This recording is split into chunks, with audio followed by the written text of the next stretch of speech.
Bicara dengan anak muda itu harus sesuatu yang benar-benar menarik. Emang kalau kita ngomongin lingkungan, alam berdasarkan IPA IPS kan enggak.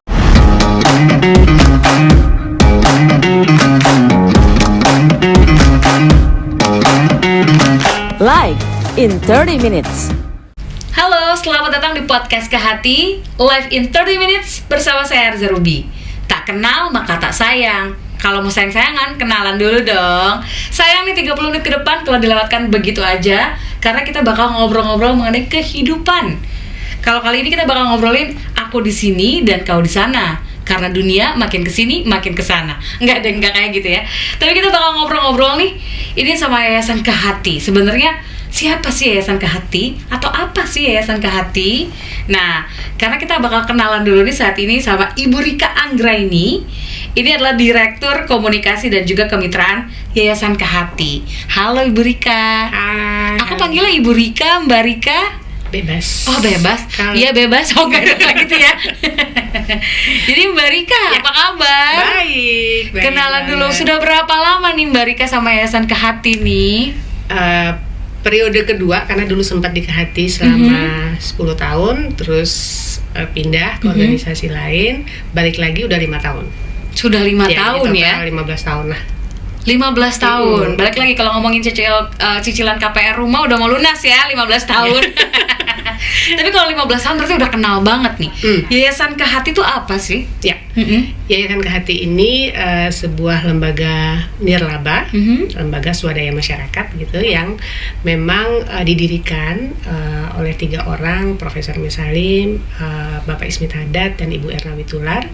Hampir 30 tahun yang lalu, mandatnya menjadi lembaga yang memberikan dana bantuan hibah kepada masyarakat yang membutuhkan terkait pelestarian dan pemanfaatan keanekaragaman hayati. Jadi Ke Hati ini mungkin satu-satunya lembaga non-profit di Indonesia yang punya sejumlah dana abadi yang memang dimandatkan untuk tidak boleh habis gitu ya, karena namanya juga dana abadi gitu. Tapi kami harus melakukan pengembangan dana tersebut dan juga mengelola sehingga dapat menyalurkan gitu kepada pihak-pihak yang melakukan kegiatan konservasi gitu. Nah, kalau programnya sendiri nih, ini ada program apa aja yang sudah dijalankan sama Ke Hati? Selama 30 tahun itu pada program besarnya itu kan ada 2 nih. Upaya melestarikan supaya dia nggak punah. Yang kedua, upaya memanfaatkan keanekaragaman hayati itu supaya dapat dirasakan oleh masyarakat. Nah, itu melalui 3 ekosistem. Jadi ada ekosistem hutan, ekosistem pertanian, dan ekosistem kelautan. Bingung kan? Nah, sekarang kan karena memang masih banyak yang belum paham nih mengenai keberagaman hayati atau biodiversity ini ya. Sebenarnya seberapa relate nggak sih sama kehidupan kita sehari-hari? Nah, mungkin kalau dilihat artinya ya, apa sih keanekaragaman hayati? Jadi keanekaragaman hayati itu sebenarnya keanekaragaman sumber daya alam. Segala sesuatu yang hidup yang ada di bumi lah gitu. Nah, itu ini besarnya. Tapi keanekaragamannya sendiri bisa dibedakan dari 3 hal. Dari spesiesnya, dari gennya, dan dari ekosistem. Contoh sederhana lah, kalau kita bicara keanekaragaman dari flora atau tanaman gitu ya, tumbuhan, kita doyan dong buah mangga. Tapi mangga itu juga macam-macam kan, mangga rumanis, mangga gedong, mangga apel, mangga golek, itu tuh keragamannya. Kita juga kalau lihat satwa juga burung juga bisa macam-macam jenisnya. Nah, itu semua itu yang disebut keanekaragaman hayati gitu. Jadi kita juga bisa lihat kalau di tingkat ekosistem, bisa hutan tropis, bisa padang lamun, bisa ekosistem di pantai. Itu kan semua satwa, flora fauna yang ada di ekosistem beda-beda juga kan. Jadi nggak sama gitu kan. Jadi kayak kalau di ekosistem yang padang pasir yang tandus, hewan-hewannya pasti beda dengan jenisnya dengan yang di hutan tropis yang ada di Indonesia misalnya kayak gitu. Nah, jadi itu keragaman itu yang sebetulnya harus dipertahankan. Kenapa? Karena Indonesia sendiri negara kedua tingkat keanekaragaman hayatinya tertinggi di dunia gitu. Jadi kita punya semua, kita punya tutupan hutan yang luas, kita punya danau yang banyak, lautan kita juga luas, kita juga banyak jenis-jenis flora fauna yang itu hanya ada di Indonesia gitu. Jadi karena tingkat keanekaragamannya hayatinya itu tertinggi, dunia maupun Indonesia melihat mesti ada nih lembaga yang memang bisa melindungi, tapi tentu bentuknya civil society, jadi masyarakat sipil lah, makanya terjadilah Kehati tadi gitu. Nah sekarang kan saat ini isu-isu lingkungan hidup tuh cukup banyak ya. Jadi selama ini Kehati apakah memiliki atau menemui tantangan yang cukup terjal untuk mengkomunikasikan isu-isu lingkungan ini? Kalau bicara komunikasi, apalagi isu lingkungan, itu pasti tidak semudah dipahami dibanding isu COVID misalnya. Karena COVID itu terasa banget langsung kan. Jadi lu kena virus, habis itu sakit, ya bisa survive bisa enggak gitu kan. Tapi kalau isu lingkungan, terutama misalnya bagi orang-orang yang kesehariannya tidak terlalu berhubungan langsung dengan alam misalnya, hidup dari kecil sampai gede itu di kota besar. Waktu kecil pun misalnya orang tua jarang bawa ke alam gitu ya, jalan-jalannya ke mall terus misalnya, jadi mereka nggak terlalu ngerti konsep alam gitu. Jadi itu yang membuat begitu mereka besar, orang udah di banyak negara bicara tentang isu lingkungan, perubahan iklim, global warming, banyak yang emang ada ya. Gitu. Aku taunya tuh cuaca panas doang gitu kan. Padahal kan tadi kalau kita ngomongin keanekaragaman hayati, itu hal yang berbeda lagi gitu. Jadi selalu lingkungan hidup itu punya tantangan tersendiri gitu dalam mengkomunikasikannya gitu. Jadi di samping tadi kan waktu aku cerita gen gitu ya, ekosistem, dirimu aku lihat agak berkerut keningnya gitu kan. Karena itu istilah-istilah yang memang biasanya yang paham tuh saintis, anak-anak yang mungkin nilai biologinya 100 gitu, kalau udah gede-gede apa ya tadi ya susah gitu. Nah itu yang membuat tantangan ya bagi pelaku aktivis gitu ya lingkungan hidup, terutama yang keanekaragaman hayati, untuk selalu mencari cara gimana caranya sesuatu yang terasanya tidak terlalu dekat, padahal sebenarnya sangat penting gitu bagi kehidupan. Dalam kehidupan sehari-hari kita ya. Betul. Terutama pada saat Gen Z kayak sekarang ini ya. Mereka sebenarnya lebih kritis. Lebih kritis, lebih pintar juga. Tapi ada satu kekurangan. Banyak yang bilang adalah pemalas. Gitu kan. Jadi mereka malas, mereka tahu bahwa ada isu lingkungan, tapi cukup bisa dibilang cukup malas untuk mencari lebih jauh nih mengenai isu-isu lingkungan yang terjadi saat ini gitu. Jadi tantangan saat ini paling besar lah mengkomunikasikannya ya. Mungkin malas itu mungkin karena memang belum ada tools yang cukup atraktif mungkin ya, yang bisa dilihat gitu, sehingga menjadi suatu hal yang menarik gitu, secara visual menarik. Begitu diomongin di dunia digital, di sosial media, itu menjadi sesuatu yang bisa mencuri perhatian gitu kan. Tapi itu adalah tantangan sih bagi orang-orang yang bekerja di bidang komunikasi, khususnya komunikasi yang berhubungan dengan lingkungan hidup gitu. Nah, untuk segala isu lingkungan yang ada nih ya, apa sih yang membuat Ibu Rika ini tertarik untuk mengkomunikasikan isu lingkungan? Karena lingkungan itu nggak ada habisnya, dan masih banyak cerita tentang lingkungan itu yang banyak orang nggak tahu. Jadi kalau komunikasinya memang aku dari dulu suka gitu ya, memang karirnya itu di komunikasi gitu. Tapi kenapa lingkungan, ya itu tadi, kita kaya tapi kita tantangan lingkungannya juga tinggi. Rakyat Indonesia itu banyak, yang perlu diedukasi juga banyak. Nah itu menjadi sesuatu yang sangat menarik gitu loh, harus dicari terus. Sementara komunikasi sendiri dinamis banget kan, cara berkomunikasi 10 tahun yang lalu aja beda, jangankan 10 tahun lalu, 1 tahun 2 tahun terakhir aja toolsnya juga udah beda, channelnya juga udah beda gitu. Jadi itu kenapa komunikasi lingkungan itu selalu menjadi sesuatu yang menarik sih. Nah strateginya dong kalau gitu kita mau tahu nih. Jadi strategi ini apa sih buat mendekati teman-teman nih Gen Z, milenial ya, untuk menggerakkan supaya mereka nggak cuma aware, tapi mereka juga turut terlibat, turut menjaga lingkungan dan mau ada tindakan positif ya dengan isu-isu lingkungan yang ada nih. Jadi kalau bicara strategi, pasti kan hubungannya dengan kita ngomong dengan anak muda. Anak muda itu harus sesuatu yang berbau digital.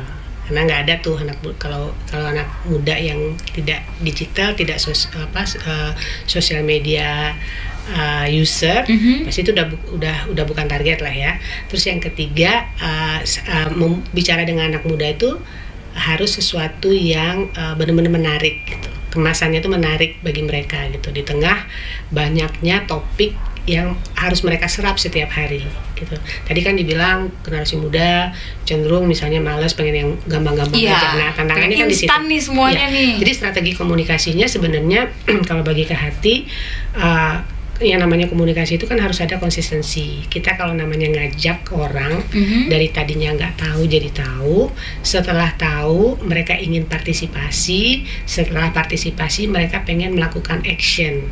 Itu kan panjang tuh, funnelnya panjang kan. Nah, kita pastikan bahwa dalam strategi komunikasi itu kita melakukan tahapan-tahapan itu gitu. Dan itu harus konsistensi. Jadi misalnya kayak di Kak Hati, untuk menjangkau anak-anak muda itu kita udah 9 tahun yang lalu tuh membentuk komunitas yang disebut Biodiversity Warrior. Wah, warrior nih. Iya, betul. Udah 9 tahun 9 ya. tahun. Jadi 18 Juni ini ulang tahun ke-9. Nah, Biodiversity Warrior ini sebenarnya citizen scientist. Jadi artinya warga muda yang belajar tentang bagaimana menjadi ilmuwan dalam arti kata pendekatannya science, tapi mereka bisa bersuara gitu. Ini syaratnya harus anak IPA.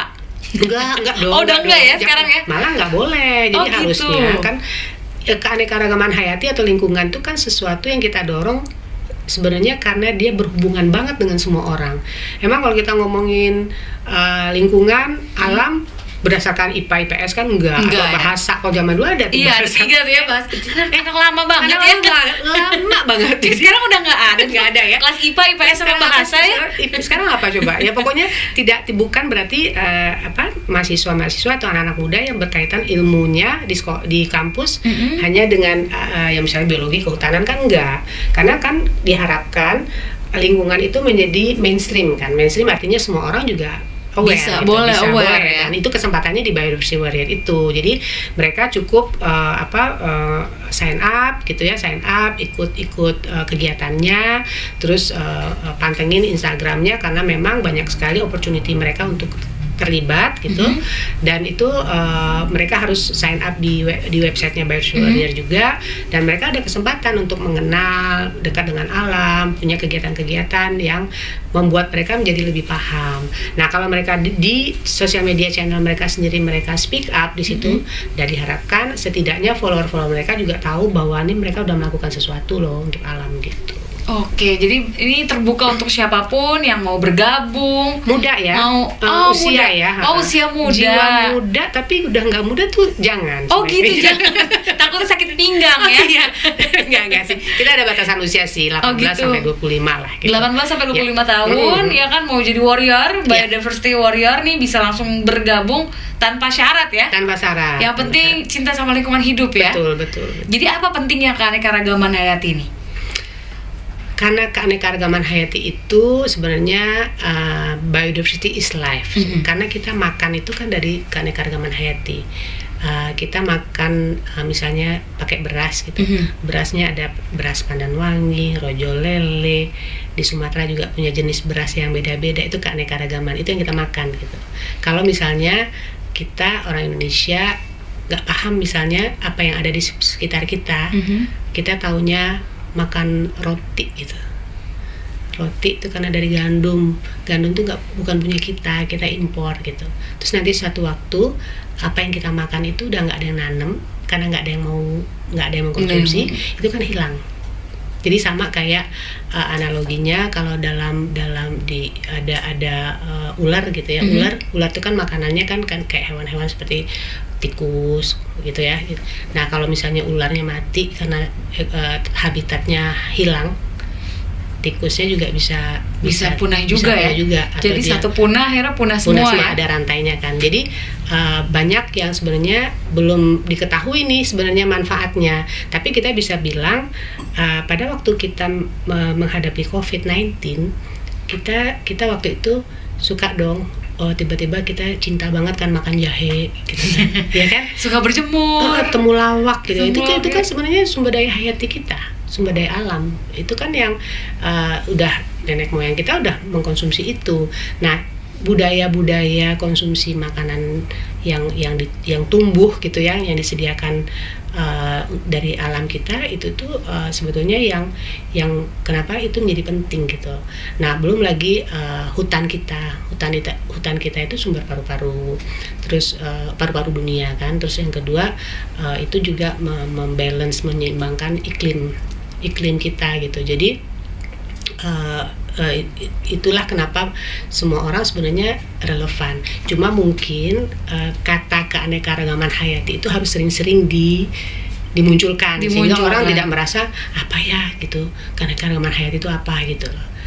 Jadi sehingga dia nggak kalah pentingnya dibanding isu-isu lingkungan lain. Kalau misalnya kayak orang kena polusi, oh iya selesai kenal gitu. Oh ya, lagi ada polusi, terus lagi ada isu bahaya sampah plastik gitu. Nah, gimana caranya, tantangannya tadi balik ke tadi pertanyaan tadi, gimana caranya keanekaragaman hayati menjadi sesuatu yang lebih familiar gitu bagi. Nah, ini berarti kaitannya cukup erat dong ya dengan ketahanan pangan nih. Kalau tadi kan kita ngobrol mengenai gandum, roti buat gandum, kemudian kalau tidak ada yang melestarikan, gandumnya tidak ada gitu. Nggak apa-apa, gandumnya kan ditanam di negara lain. Ya, tapi kan artinya kalau kita tidak menggali potensi pangan kita sendiri, kita lama-lama menjadi negara yang bergantung kepada negara lain.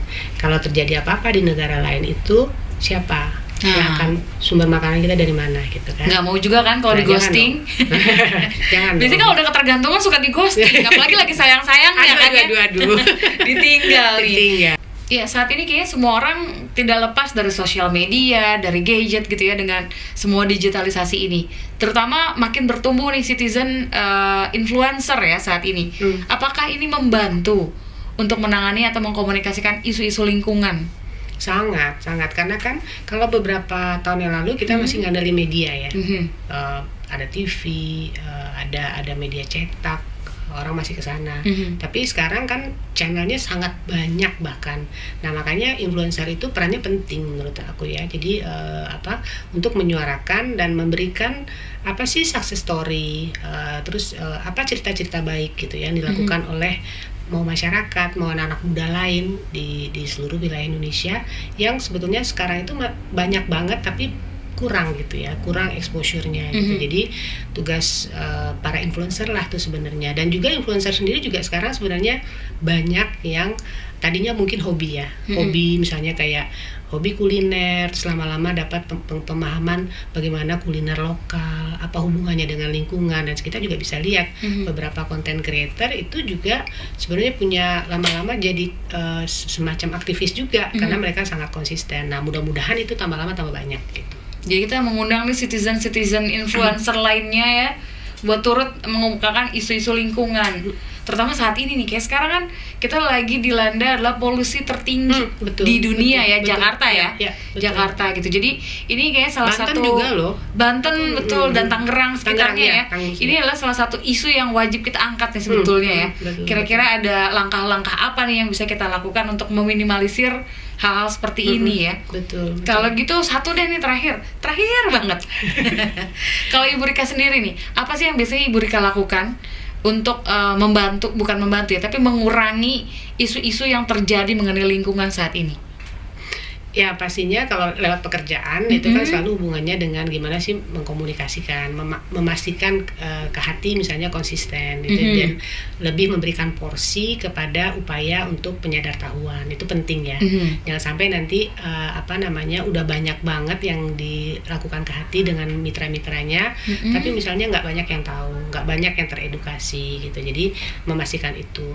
Kalau dalam kehidupan pribadi, kalau misalnya di rumah kan memang punya anak ya, punya anak, dan itu mungkin mereka udah dari kecil tuh diberitahu gitu. Jadi pilihan-pilihan makanan itu penting, apa yang disajikan ke keluarga gitu ya. Bukannya nggak boleh kita makan sesuatu yang dari luar, tapi kita bijaksana gitu. Bijaksana memilih makanan apa yang akan masuk ke dalam yang tubuh lokal gitu. Terus bawa mereka sekali-sekali ke pasar ngelihat keragaman kayak gitu. Terus kembali ke makan yang lokal, cara-cara yang kita dipraktikkan oleh orang tua kita, nenek kita gitu. Itu sesuatu yang menurut aku perlu diberikan opsinya gitu. Jangan sampai nanti yang anak-anak tuh taunya sesuatu yang instan, terus produk restoran, nggak tahu yang namanya lepet misalnya kayak gitu. Betul loh, karena bisa pakai daun ya gitu kan. Gitu kayak gitu. Jangan sampai, karena kasihan banget. Karena kalau kita ngelihat zaman dulu tuh kan lebih lokal, lebih menarik gitu ya.